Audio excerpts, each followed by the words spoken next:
Hello, my dear knitting friends. I'm Calypso and I've been knitting for more than 20 years. Today I want to record the video that you all have been asking for. I want to introduce to you 7 Japanese knitting books. Some of them I already had and others I bought during my last trip to Japan.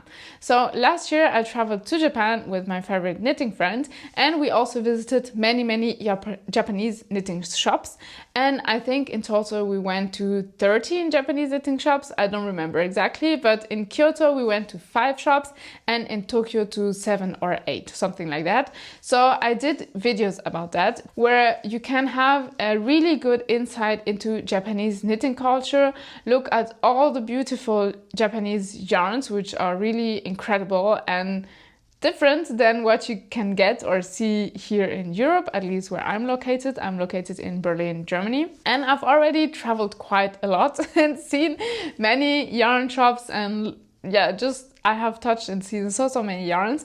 But in Japan, I must say, I had a new experience and a new perspective on yarn and knitting, and that was a lot of fun. So I really encourage you to go and watch these videos to get inspired and just have a different perspective. See something new and open maybe your eyes. In these videos, I also show you the yarns that I bought in Japan that I brought back to Germany. And today I'm only going to show you a very little of the yarns that I bought. But in these videos about Tokyo and Kyoto, you will see many yarns in general, and also I will show you what I bought.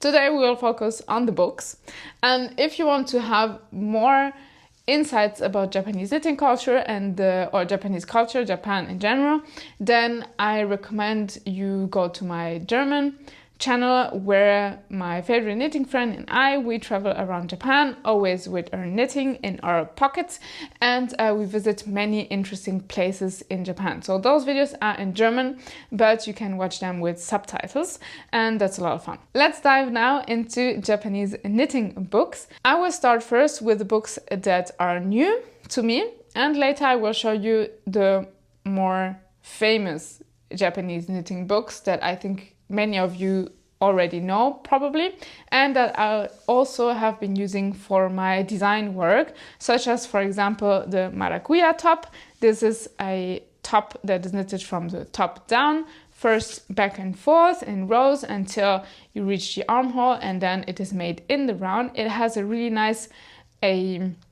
lace pattern in the back, so in the whole back is a knitting pattern, lace pattern, and on the side it has some twisted ribbing and I really like this design. It's a lot of fun to knit. It's maybe not necessarily for beginners, but if you have a little bit of experience, it's a really interesting pattern to make. And I have been using Japanese knitting books also in my design work, but I will talk about that more in detail later in this video. So first I want to show you this Japanese knitting book that I really recommend. So this book you can get in many different shops, especially you can find it at Okadaya. So Okadaya is probably the most famous knitting shop or mall because in reality it's a big mall for everything related to crafting, and they have one floor that is only knitting. You can also find it in other knitting shops.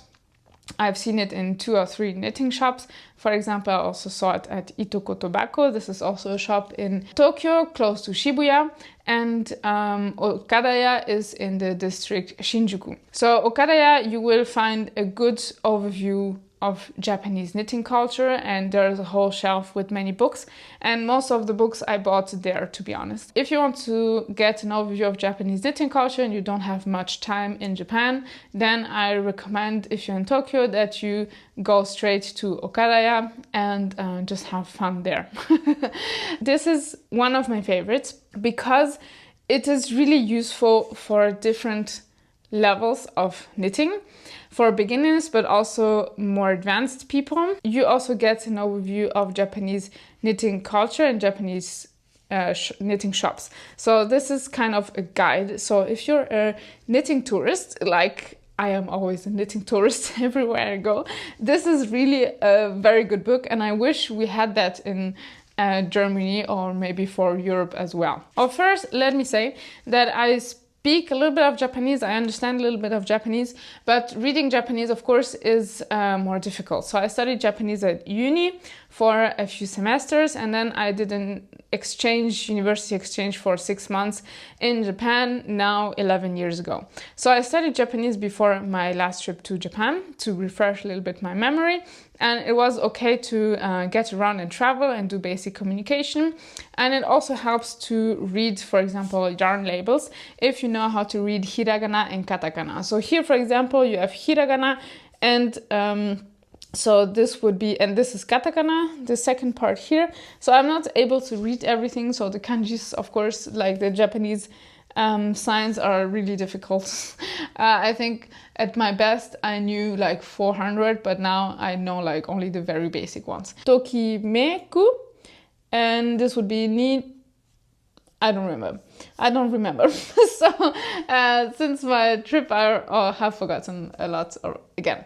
But never mind. This book is also very useful, and in general, Japanese knitting books can be read and used, employed very well if you don't have knowledge of Japanese. So you basically don't need knowledge of Japanese because, so we're going to talk about the patterns later, but this one, of course, it would be nice if I spoke or if I could read this, but the illustrations is so well done that you can still understand a lot even if you don't speak Japanese. So this is a really step-by-step practical guide for knitting. And for example, in the beginning, they don't start with the basic purl one, knit one introduction, like many knitting books where the first thing you will have on the first page is how to do a knit and how to do purl stitches. But this one has a different approach, and I really like it because first it will give you some yarn explanation, so some technical information about yarn. How is yarn constructed? How is it built? What different types of yarns do we have? Different yarn structures? How is yarn produced? So here you will see the carding machines, for example. Here you will see, for example, how is yarn made? Is this an S ply or a Z ply? And these are really basic things, I think, but that you don't get confronted with necessarily when you're a beginner.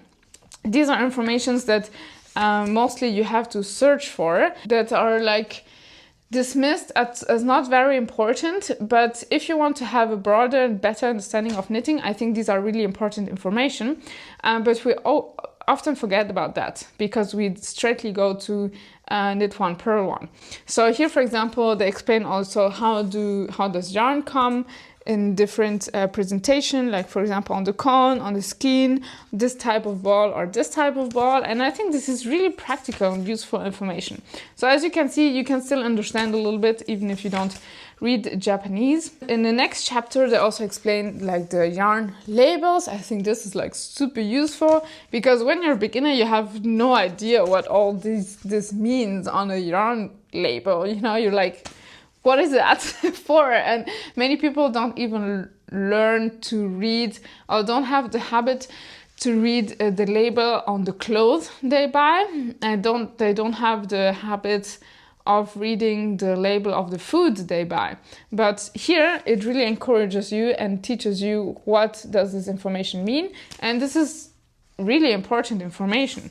So I don't want to eat like anything and everything, you know. I want to know what I'm going to wear and I want to be aware of what I'm going to eat. So it's important to learn how to read labels. Also, they explain you, for example, the different yarn weights. Here, for example, you have also the name in English, so lace, DK, and they say you how many plies do the different yarns have and how these yarns may look like. Also, for example, swatches, so how does your yarn look or your swatch look depending on how many plies you have, what type of yarn works well with which type of pattern. So for example, a 3-ply yarn is well-rounded and nice yarn, so this will bring forward nice texture. So if you want to knit cables, for example, I recommend you use a 3-ply yarn. So this is really important information to have a nice outcome. And yeah, so here it is in the introduction, in the beginning of the book. And I think this is really smart to do it like that. Next, I also explain you swatching, how to use different yarn balls. You take the yarn from the inside of the ball or from the outside. And here it is, the knit one, purl one. So as you can see, there have been many pages before that. And the illustration is so well done that I think you could even learn how to knit from this book, even if you don't read Japanese. So there's some information about needles, what type of needles. Here, for example, they show you drape. So depending on the yarn you're using, and your swatch will behave differently. So this is about drape, for example. Of course, for me, it's easier to understand because I already have all this knitting knowledge. How to block. Next, even some color theory, how to do marling. So for example, some techniques I only learned much later. Of course, I learned knitting before the era of internet and everything is online. So I had to learn a lot from books and from magazines. And now you find everything online. But for example, these techniques, yeah, I learned about them much later through the internet. And here you can find everything in this book. So this is really compact. Also about some fantasy yarn with some crazy textures. It also explains you how to wash your yarn. So this is practical in life in general. So the other big section of this book are the yarn shops that you will find in Japan. So here there's a cute map of the big and beautiful island of Japan with the different cities and the listing of all the yarn shops that you will find in this book and in Japan. I think this is rather exhaustive, so you will probably not find all the yarn shop that exist, and some maybe don't exist anymore. But this book is quite new, so it's not very old. It's like a few years old, I think.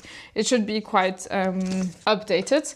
And yeah, so depending on where you travel, you can find the list and just look up the shop, and you don't need to be Googling endlessly. Some things you also don't find on Google, especially when you travel to Japan and you cannot write in Japanese, then it's more difficult to search for stuff on Google. Because you can search for it in English, but it will not give you the same results compared to if you're proficient in Japanese and you can search things in Japanese, then of course you will get different results. So this is the overview of Japanese knitting shops. And in total, I think in this book, there are like 30 or 35 shops that are presented. For example, the first one is Knitting Bird in Tokyo. So this is one shop that I also went to and you can find in my videos about Tokyo. Here you have 2 pages about this, and I also bought a little bit of yarn there.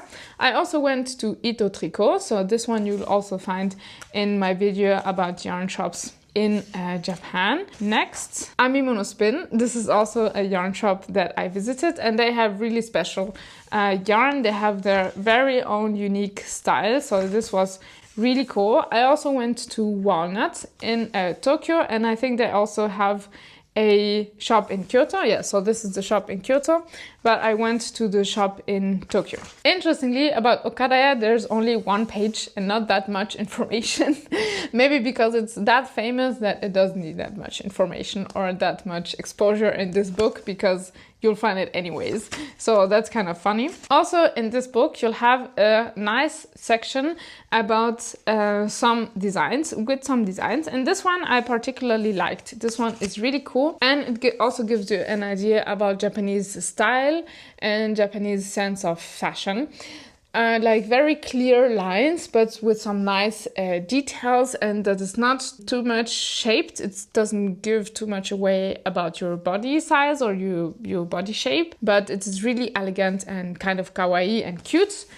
So this one, I really like it. I think it's nice. I would knit that one. They have a few patterns in here with some accessories. For example, this is crochet. Finally, you'll find the patterns at the end of this book. So this is a really cool book. It's just fun to look at because it's also very nicely illustrated. The colors are super nice, and it's just fun to look into this book. And it feels like yarn shopping, although you're not yarn shopping.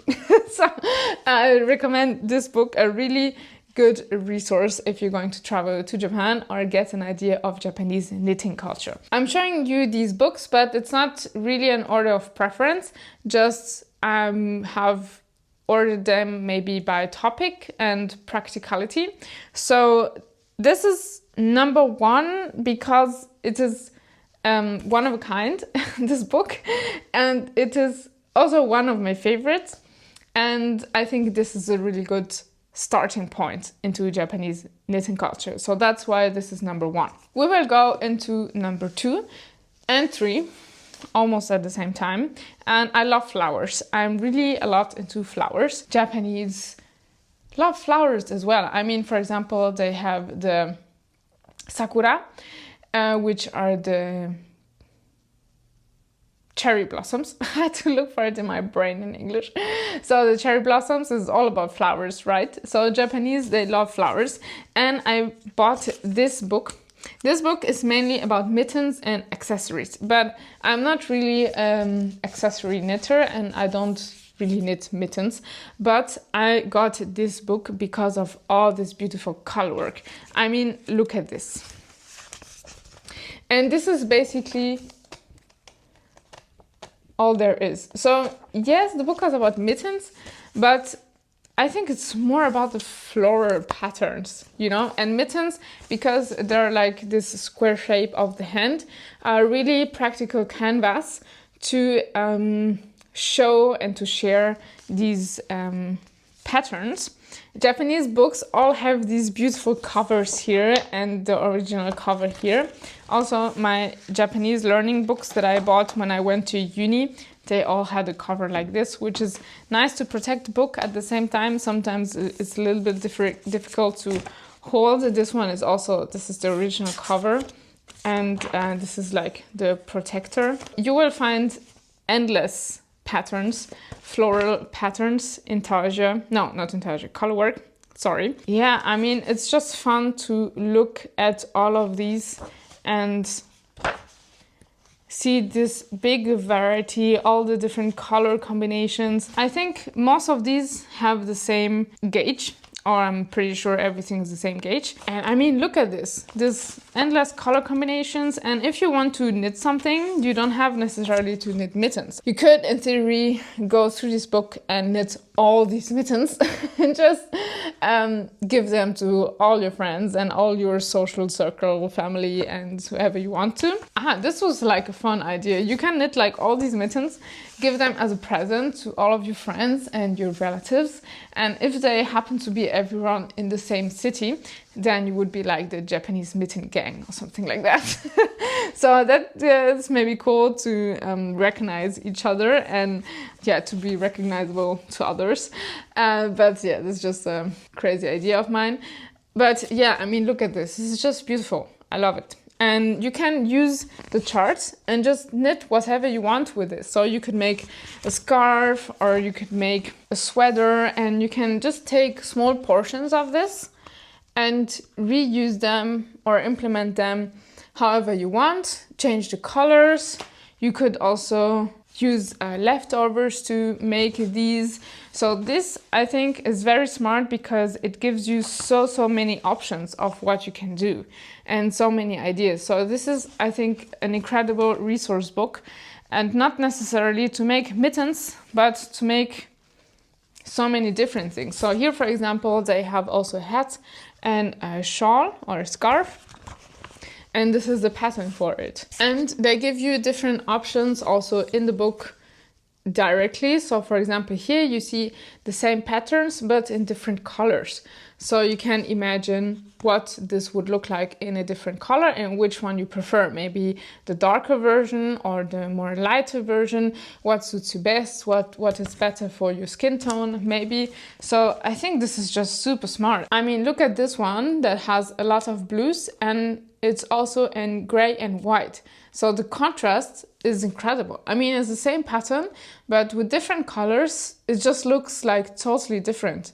If you don't have the eye of a knitter, maybe you wouldn't even recognize that it's exactly the same patterns, but just with different colors.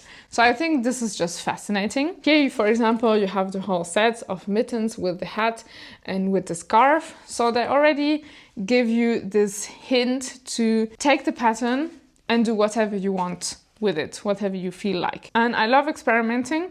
I'm the kind of person who likes to experiment and improvise in my knitting. I'm not the kind of person that will knit everything exactly according to pattern. I will follow my instinct. So I think this is a great book if you're into colors, into flowers, and into experimenting, or into mittens and accessories. Then I can only recommend this book. And I have not knitted anything from here yet, but yeah, at the moment I'm slowing down a little bit with my knitting. So I'm just enjoying having these books and looking at them. And it just feels great to have such a nice library of knitting resources. Next, we don't have enough flowers in the world and in our lives. Flowers make everyone happy. So I have a book which is called Flower Knitting. And here, I mean, this is just like exquisite books. They have even this page here to protect between the external world and the inside of the book, kind of. So this page is like, enter my world. Yeah, I'm just going crazy here. So let's go into this book. I also don't lend my books. So if people want to have a look into my knitting books, especially my knitting books, I sometimes people are like, oh, can I borrow your knitting books? And I'm like, no, sorry. If you want to look into my knitting books, you can do it at my place. I will make you a tea. You can chill on my couch, but I will not give you my knitting book. My knitting books do not leave my place. Are you like that with your knitting books as well? Leave that in the comments. I'm really, really picky with my knitting books. They are my little treasures. You have a small introduction and some pictures of flowers, and probably they are explaining how the real flowers inspired the patterns in this book. This book is structured a little bit differently, so it gives you also some explanations on how to knit color work, how to catch the floats. You'll find a small pattern catalog, so some pattern options. This time it's not mittens, but it's swatches. So in the other book, the mittens have the function of a swatch, and here they simply use swatches to show you the patterns. The mittens are also very practical to show colorwork swatches, because it's much easier to knit colorwork in the round than knit it flat. So it's also very smart to do colorwork swatches and camouflage them as mittens. So here it's really swatches. So this is super, super cute. You have the chestnuts here.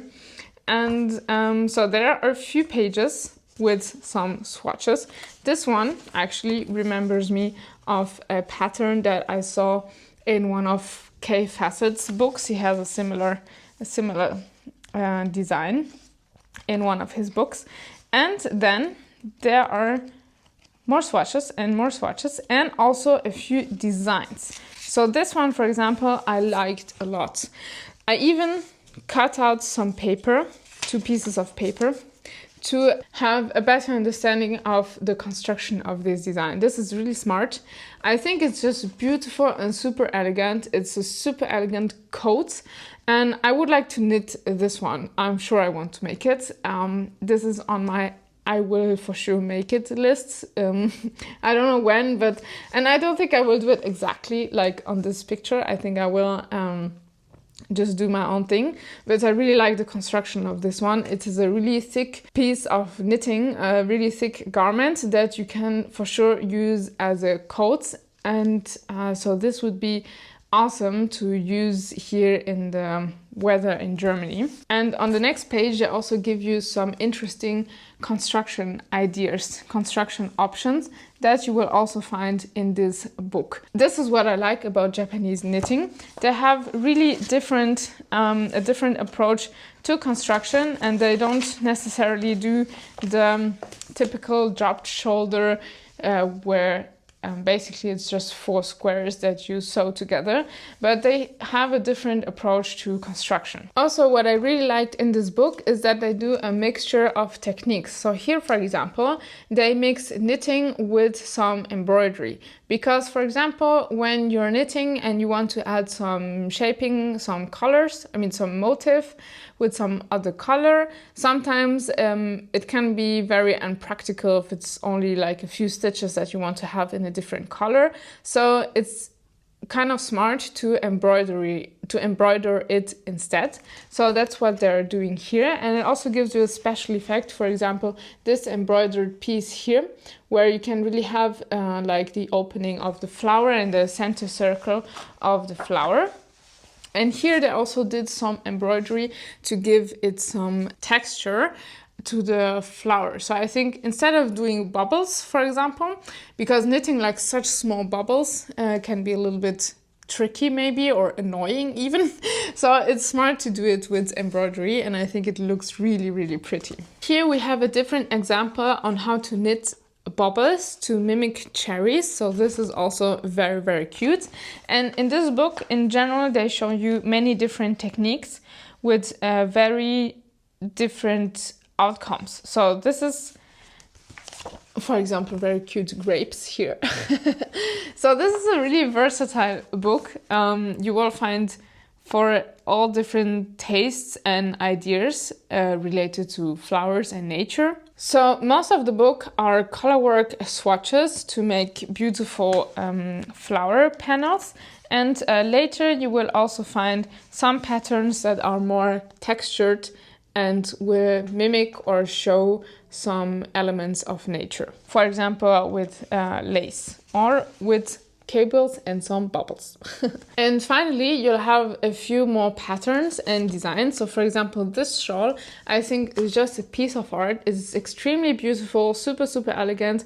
I'm sure it will take you like forever to make it, but as soon as you have it, I think you will never take it off again, because I'm sure it feels like a cloud or something, that you would even take it to bed to sleep. I think if I had this shawl, if I was ever to make it, I would never take it off again and go to sleep with that and go everywhere with that. This one is also super cute, and I like the color. It's super flashy, and it also has a very interesting construction. So next, I also give you a few ideas to do like accessories or decoration, like for example, this cute knitted buttons. And this book is just really full of ideas and of techniques. And as you can see, we'll talk about it later again, but these patterns, they don't have much text, so it's basically mostly charts, which is really easy to knit. I mean, if you depends, some people are more into chart knitting and others prefer the written out patterns. I think that charts are super practical. Charts are just like a language in their own right. So it takes a little bit of practice to learn how to read charts, but as soon as you get the hang of it, charts are just the smartest thing ever. And also charts are really a mathematical kind of, because they're like a code. If you're able to understand these charts, then you can really say that you're a smart person, because charts, knitting charts resemble coding. And also, for example, jacquard, so the original colorwork in knitting, and the jacquard machines that were used for weaving during the industrialization. So industrialization, those who were invented onset of industrialization, these machines with these jacquard cards, so the cards that did weave the colorwork, these machines were kind of the ancestors of our computers. So these kind of charts are for smart people. So don't let anyone tell you that knitting is a grandma hobby and that you don't need your brain for that. You do need your brain for that. And if you're able to knit and read charts, then you have understood the basic of computer science, I think. So you're definitely smart. I want to show you two books that are a little bit different, and one book that has not much to do with Japanese, so one that is extracurricular, but I really liked these two books. So the first one is about accessories. I bought this mainly because of one design that I thought was really cool. So it's this one, this construction here. This is a really cool cowl with very interesting construction. And I think that this is an example of smart Japanese designing. So Japanese design and Japanese garment or accessory construction is just different and very smart. It has a different approach. I think that they are able to visualize 3D constructions much better, and they don't see knitting as something flat and 2D. But I believe that from the beginning, when you look into Japanese knitting books, you get that Japanese see knitting as something that is 3D, that is you immediately see the movement in the knitting. You will immediately recognize that in Japanese designs, the movement and the animation, because obviously a garment, you will wear it and you will move in this. So the movement and the animation, the 3D and the drape, is everything calculated and integrated from the beginning. So this is what I find really smart, that they designed the garments really adapted to the body and to movement. So for example, this one, I think it just lies very well on the shoulders and it will go with the flow of your movement. And this is something that you can do with knitting, because knitting you can create all sorts of shapes, and I think the Japanese have really understood that. And they don't make like the classical raglan top-down sweater, which I find first of all boring, but very practical and easy to knit for beginners. But they kind of add some extra elements to it that make it more interesting to knit, and also very smart to wear. And I think that I would call it even functional wear and functional garments, because I mean, if you're capable of imagining a garment that will suit your body and go with your movements, and they have really an approach that is almost like a sculpture, a little bit sculptural. So for example, these ones are also very cute. I mean, this hat for a child is just super practical. You're sure they're not going to lose it, and it keeps their shoulders warm, the hat's warm. It has also multiple functions, like for example, this cowl, you can wear it in different ways. And this texture also, I really liked it. I thought it is really crazy and looks super, super cool, like this really cute waves. I want to make this someday, like for a cowl. I think this looks really cool. So this is more an accessory book that I bought specifically for this cowl and this wavy pattern that I really liked. So this is kind of more the accessory section of the books. So I'm at book 1, 2, 3, 4, 5. So this is book number 5. Book number 5 is about mending, and especially mending socks. And I think this is also a reflection of Japanese culture in general, because it encourages you to mend your socks instead of buying new. And this also goes hand in hand with German culture. I think in Germany we also have this approach to repair stuff before we buy new. And so these are like cultural similarities. And here in this book you will learn super many techniques how to mend your socks. But I have to be honest, I have never mended my socks. I think I bought this because I think this just looks beautiful. And the idea of doing it is just really cool, and it's also good for my ecological conscience, at least. So here they show you the different materials that you can use to mend your socks or other objects or other garments. Here the materials that you can use, for example, these wooden thing is, you can put them into your socks to stretch the material and be able to mend it better with some embroidery techniques. So here they will show you different embroidery techniques on how to do it, and the result is really cool. Especially one I liked. So I think this gives you like really artistic socks, because often socks, they wear and tear at the same spots, and then you throw them away because one little spot is like has a hole, but the rest of the sock is still in good shape. So this is a shame, I think. There's one example that I found particularly cool, and it's this one with the individual toe socks, because Japanese, they like to wear these kind of socks where the toes are like individual, and I think this is just super cool and gives you like really cool pieces of artsy socks. And yeah, so this just goes very well with my ecological attitude, but it doesn't mean that I will necessarily do it, because I have socks with holes, but I don't throw them away, but I don't mend them either. So I thought maybe this book would motivate me to do it, and at least if I have the motivation to do it, or yes, I would have the practical guide immediately at hand to go into it and to repair my socks. Maybe I have to collect a number of socks. So maybe in a few years, when I'll have like 10 pair of socks to mend, then I will be ready and very well equipped to do the mending. So this is a really cool and practical guide of how to artistically mend your socks or other garments and give them some extra character. So I think this is really cool and goes with my idea of ecological lifestyle, maybe, because I want to recommend you also a book that I have participated in.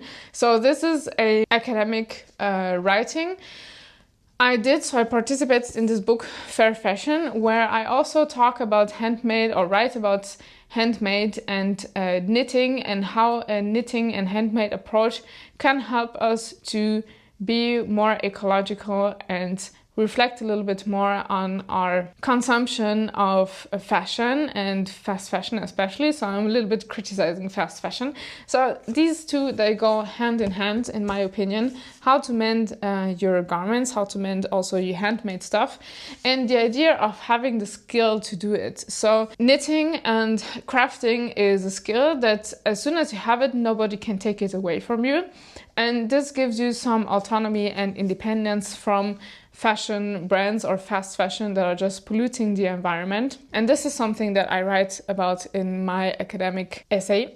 So this article that I wrote here is approximately 10 pages long, and I have participated with other authors. So if you would like to read this article, it's in English and it's from the editorial transcript. So you can download this for free as a PDF online. I will leave the link in the info box, and you can have an insight about my ecological and environmentally a little bit more friendly approach to knitting and how to consume garments and clothing. And instead of consuming it, maybe better do them yourself. So this is my encouragement to make your clothes yourself. So these are the knitting books that I bought in Japan last year that I wanted to show and share. Finally, I want to show you these two books that many of you probably already know. They have been around for a while now and are also quite well known in the English-speaking world because they have been translated to English. And to be honest, you could also use them if they were not translated, because as I said before, Japanese knitting patterns are mostly charts. So you would be able to knit from these without reading Japanese. These are stitch Bibles, Japanese knitting stitch Bibles.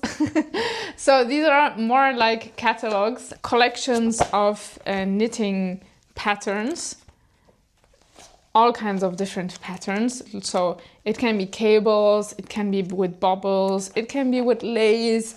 So from very complex to very easy. And in the beginning you have pages and pages of explanations for the charts so that you know what the different symbols mean.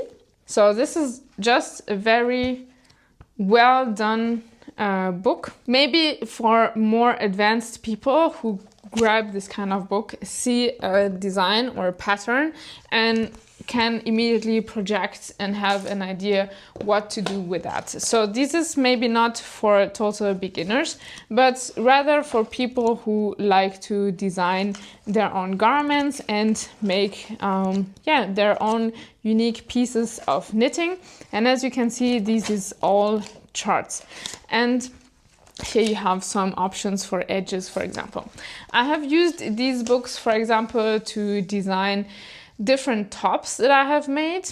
I don't remember if I used one of these books to make the maracuja top that I'm wearing, to be honest, but I used these books to make, for example, the cerise top and also the flower rain cardigan and the flower rain top. These for sure, I remember that I used these Japanese knitting stitch Bibles. And also what you can do is that you don't need to necessarily use the whole chart. So for example, these can be good examples. You don't need to use the whole chart. You can only use like a small section, for example, and combine it with another section of this one, for example, and create your very own new stitch pattern and new design. So that's what I have been doing. I haven't been using like the full chart, but I have done some combinations or just extracted a small portion of the chart and implemented it in some of my designs.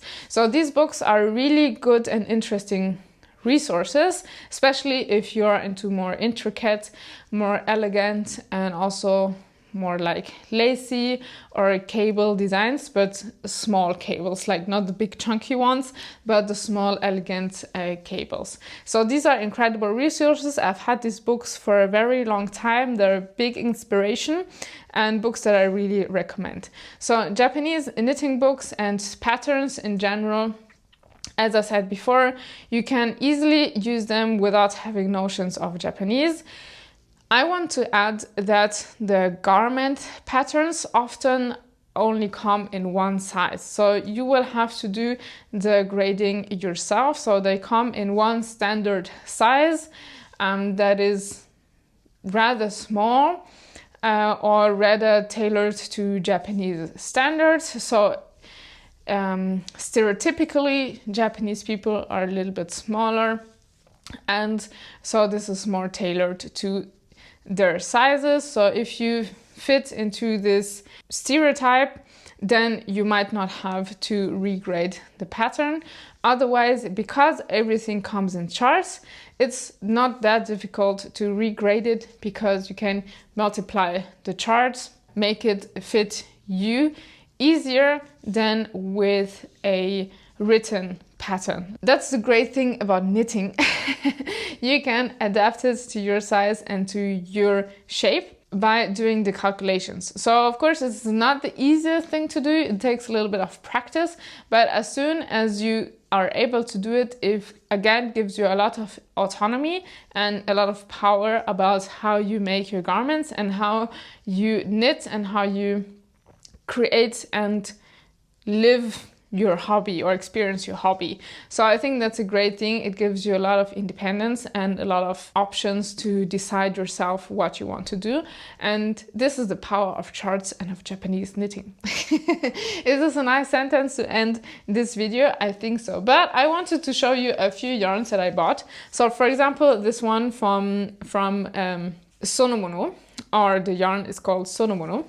And this is a really nice boucle yarn. I have bought a few of these balls and I want to make a very sheepy sweater. Together with this, I will look like a small cute sheep. So this is, for example, something I bought. Also, I bought these yarns from the hand dyer Chi, who I met on a handcrafts market in the Kyoto Botanical Garden. So I have a video about that as well, where I met the dyer behind this yarn. So this is a very niche brand. I think this is really cool. And I want to combine it with this beautiful mohair yarn from the Japanese brand Daruma, and I don't know what I'm going to make, but I think that this combination is really, really nice. So these are just a few examples of the yarn that I bought. If you want to have more ideas of what I bought and the yarns that you will find in Japan, then go and watch my other videos about the knitting shops in Japan, about Kyoto and Tokyo. I hope you enjoyed this video today. Leave in the comments if one of these books particularly inspired you, or if you already knew them. Which book would you enjoy having or reading through? Have you used the Japanese knitting stitch Bible maybe to make something on your own? And yeah, leave me your experience, your ideas, your comments in the section below, and see you in the next video. Bye!